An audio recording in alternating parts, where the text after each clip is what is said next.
Good morning friends, to the point में आप सभी का स्वागत है। आज जो हम टॉपिक डिस्कस करने वाले हैं वो है double taxation avoidance agreement.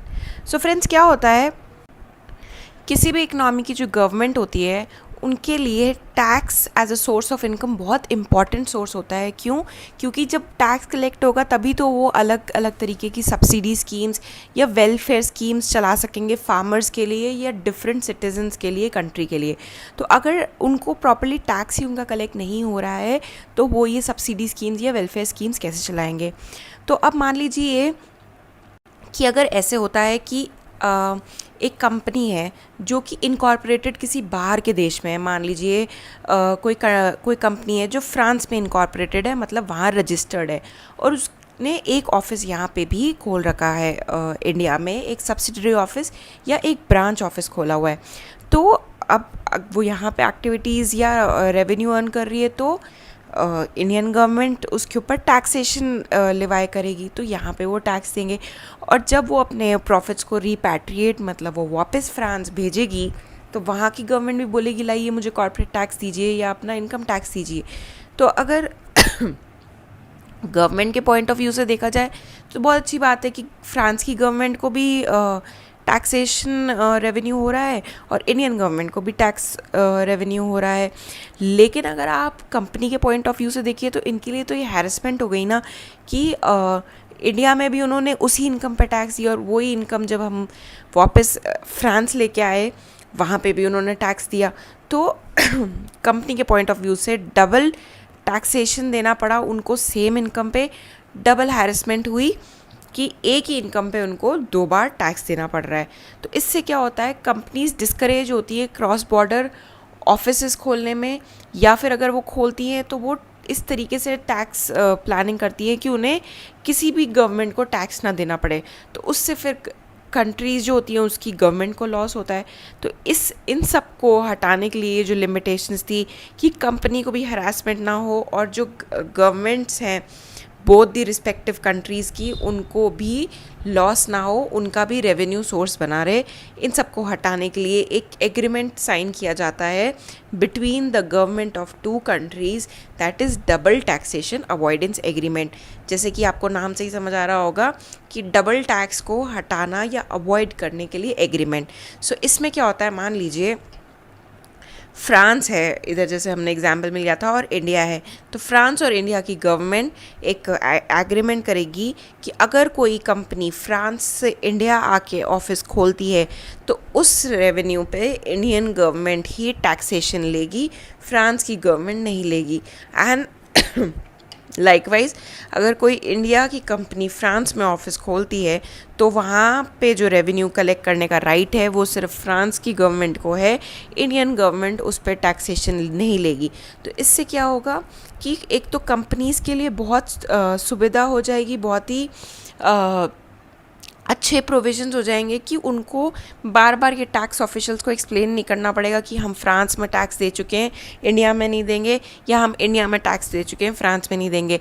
Already defined है एग्रीमेंट में कि अगर फ्रांस में ऑफिस खोला है तो वहाँ की गवर्नमेंट टैक्स कलेक्ट करेगी, और अगर किसी फ्रांस की कंपनी ने इंडिया में ऑफिस खोला है तो इंडियन गवर्नमेंट उस पर टैक्स लिवाई करेगी, ना कि फ्रांस की गवर्नमेंट। सो इससे बोथ जो गवर्नमेंट्स हैं उनको भी क्लैरिटी आती है कि कौन किसका राइट है टैक्सेस कलेक्ट करने का, और कंपनीज़ के लिए भी ये बहुत इजी हो जाता है टैक्स ऑफिशियल्स को बताना।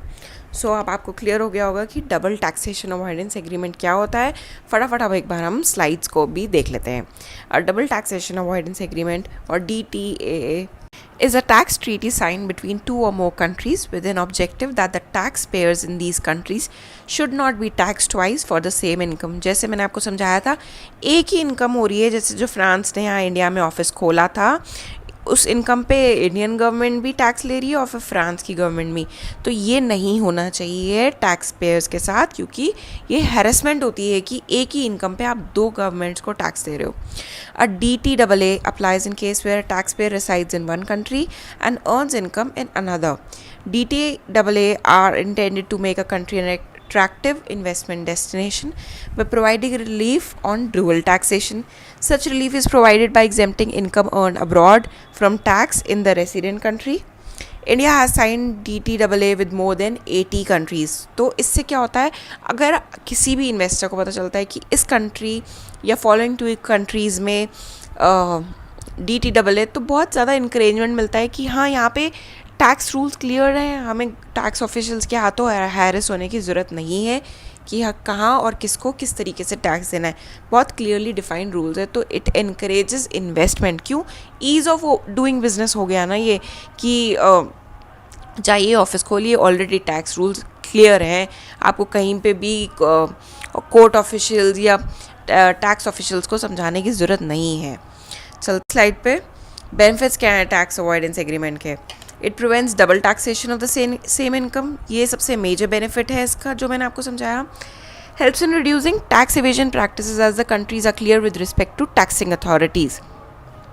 अब क्या होता था, बहुत सारी कंपनीज इस चीज़ का फ़ायदा भी उठाती थी कि भाई क्लैरिटी नहीं है प्रोविज़न में कि कौन सी कंट्री चार्ज करेगी टैक्सेशन, तो बहुत सारी कंपनीज इवेड करती थी टैक्स, चोरी करती थी टैक्सेशन की।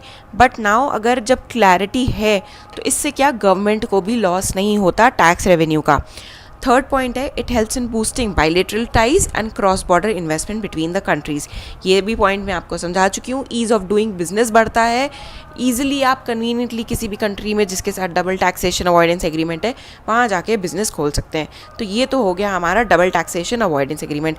इसी से मिलता जुलता एक और है जिसको कहते हैं tax information exchange agreement.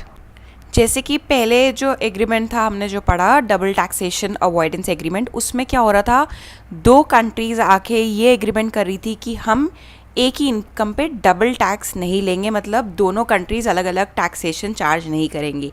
Tax information exchange agreement में ये होता है कि दो कंट्रीज़ मिलके एग्रीमेंट करती है for effective exchange of information. मान लीजिए एक कंपनी है जो इंडिया में इनकॉर्पोरेटेड है और उसके बहुत सारे ऑफिसेज अलग अलग कंट्रीज़ में है। मान लीजिए एक ऑफिस साउथ अफ्रीका में है, एक मॉरिशस में है, एक लंदन में, एक फ्रांस में है, ठीक है। अब इंडियन गवर्नमेंट को उस कंपनी के टैक्स रिलेटेड इन्फॉर्मेशन चाहिए या अदर इन्फॉर्मेशन, बैंकिंग इन्फॉर्मेशन या उसकी एक्टिविटीज़ से रिलेटेड इन्फॉर्मेशन चाहिए। तो अब अगर वो कंपनी के पास जाती है तो ऑब्वियस सी बात है कंपनी हर चीज़ डिस्क्लोज़ नहीं करेगी, और अगर वो उन कंट्रीज़ जहाँ पे उनके रिस्पेक्टिव ऑफिसेज हैं उनको अप्रोच करेंगी तो वो भी पूरी तरीके से इन्फॉर्मेशन नहीं प्रोवाइड करेंगे एट द फर्स्ट स्टेज।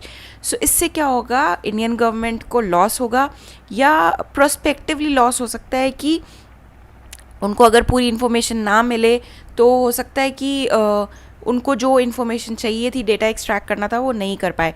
तो ऐसे ही दूसरी कंट्रीज़ के साथ हो सकता है कि जब वो इंडियन गवर्नमेंट को अप्रोच करे तो इंडियन गवर्नमेंट उनको एट फर्स्ट हैंड इन्फॉर्मेशन ना दे। तो इन सब चीज़ों को कर्ब करने के लिए कंट्रीज़ एंटर करती हैं टैक्स इन्फॉर्मेशन एक्सचेंज एग्रीमेंट में, जहाँ पे ये एग्री करती हैं कि अगर लेट्स सपोज दो कंट्रीज़ ने मिलके ये एग्रीमेंट किया है तो ए और बी जो कंट्री है वो आपस में ये अग्री करेंगे कि जब भी दूसरी कंट्री आपको अप्रोच करेंगी, लेट्स सपोज बी ए को अप्रोच करता है या ए बी को अप्रोच करता है फॉर इन्फॉर्मेशन, तो वो उनको प्रॉपरली इन्फॉर्मेशन देंगे जो दूसरी कंट्री की गवर्नमेंट उनसे मांगती हैं। सो ये जो एग्रीमेंट है ये इफ़ेक्टिव एक्सचेंज ऑफ इन्फॉर्मेशन के लिए होता है, सो दैट गवर्नमेंट अपनी फॉर्मेलिटीज़ पूरी कर सके, गवर्नमेंट के पास प्रॉपर इन्फॉर्मेशन रहे अबाउट जो भी उनको नीड है। So it is an agreement between two countries for effective exchange of information.